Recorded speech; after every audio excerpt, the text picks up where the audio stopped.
I didn't believe in ghosts until I was 36 years old. Even as a kid, I was always the one to point out when my friends were being overly superstitious. Scary stories and supposed encounters just made me laugh. How could people be so easily duped or persuaded?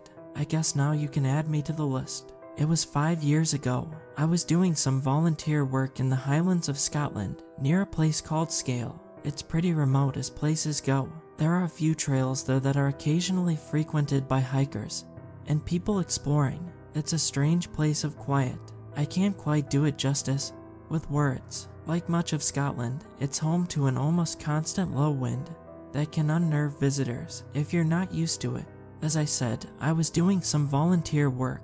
An agreement had been made between the local authority and a charity to begin repopulating parts of the area with trees. Thousands of years ago, Scotland was home to vast forests, and while pockets of those still exist to this day, most of the landscape is exposed to the wind coming off of the surrounding seas. Some desire for Scotland to be reforested, and I guess I'm one of those someones. The charity I was volunteering with, Ancient Forestry, had asked me to do some promotional groundwork before plantation began in that area. I had some holiday time due to me, and disappearing for a day into the wilderness sounded ideal. All I had to do was follow the river Naver, which weaved past Scale, and then find the plot that had been marked off for plantation with some luminous ranging poles and other markings. Then take a few photographs, pitch my tent, and drink underneath a blanket of stars. Home the next day. It took me 30 minutes or so hiking from the nearest trail to find the river, and then I followed it. My point of contact at Ancient Forestry was an admin volunteer named Janet. She had told me that the river would bend left and right a number of times, at which point I should look out for a small island in the middle of it comprised of a couple of trees and some gray rocks. Once I saw that I would be nearly there. 2 damn hours of marching through sodden grass and gorse passed before I finally saw the island of rock. I must have been about 50 feet or so from it when I realized the island wasn't exactly as had been described. It was even smaller than I had thought, and it must have only been about 10 or 15 feet wide. Only one tree stood on it, with a few large boulders competing with it for space. None of that caught my eye. What did was the thing swinging from one of the tree branches. I moved closer along the riverbank, but I was kind of thankful that there was no way for me to access the island on the river. When I reached the edge of the water, I was on a patch surrounded by large green reeds almost the same size as me. They hid me to a degree, and again, I was thankful for that, because I felt the need to be hidden. A long rope dangled from the solitary tree on the island, swaying in the cold Scottish wind that any hiker in these parts will tell you about. Attached to the rope was what looked like a large brown sack. Just to the side of this was the figure of a man. He had been hidden from view by one of the boulders until I got closer. His head was bowed, long black hair reaching his shoulders and partially covering his face. In his hand were some pieces of grass, I think. He was braiding them together like you would with long hair, weaving something out of them. I hiked extensively throughout Scotland and met many people on the way. I always said hello when passing. It's kind of an unwritten rule in this part of the world. Meeting a stranger out in the countryside isn't something to fear, it's sometimes an opportunity to strike up a conversation. I think that's why so many people enjoy meeting others at the bothies strewn throughout Scotland. But this time, I didn't open my mouth. The man hadn't looked up, so I assumed he hadn't seen me. He was too busy making something out of the grass. I didn't want to talk with him. There was something about him that made me fearful. A kind of dread that made me aware more than ever of how vulnerable you truly can be when hiking alone. The sack creaked back and forward next to the man, dangling a few feet above the ground from the solitary tree. It reminded me of one of those old hypnotic tricks magicians and hypnotists used to use with a pocket watch. Back and forward, but then its repetitive motion altered slightly. Something moved inside of the sack. At first, it was a gentle movement, like an animal waking up.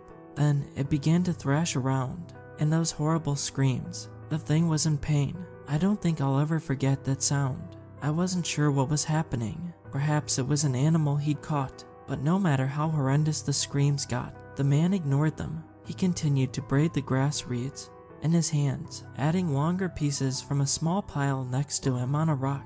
I'm ashamed to say that I didn't step in to tell him he was being cruel to the animal.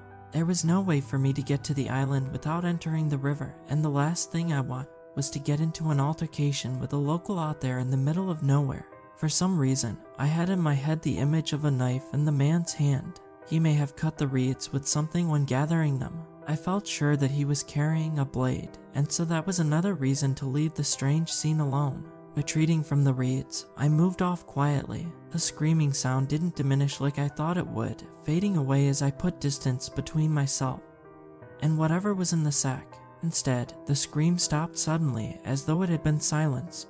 I didn't look back.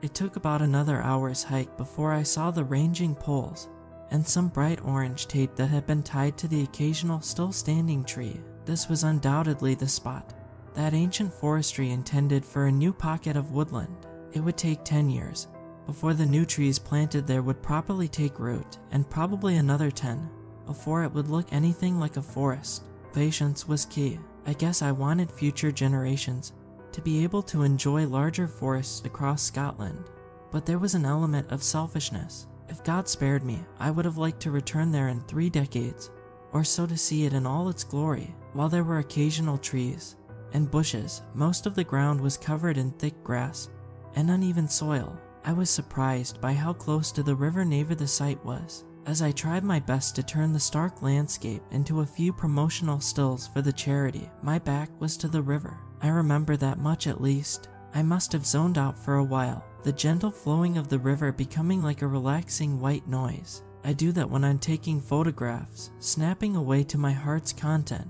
Once I started getting a feel for the place, I felt more confident that I'd at least have a few shots worthy of a leaflet or press release for the charity. I remember trying to take a low-angle shot of one empty patch of ground. In the distance, the tops of a mountain range peeked over a ridge. I lay on the ground in a prone position, looking through the viewfinder. I could feel the wet and cold from the moist grass, but it was worth it for the shot. Clicking on the shutter button, the sound of my camera snapping a photo was quickly joined by something from behind me. It sounded like an animal moving around in the reeds by the river. I would have ignored it, but I was already on edge from encountering the man and the hanging sack. The rustling sound didn't stop, and with my concentration broken, I stood up and turned around.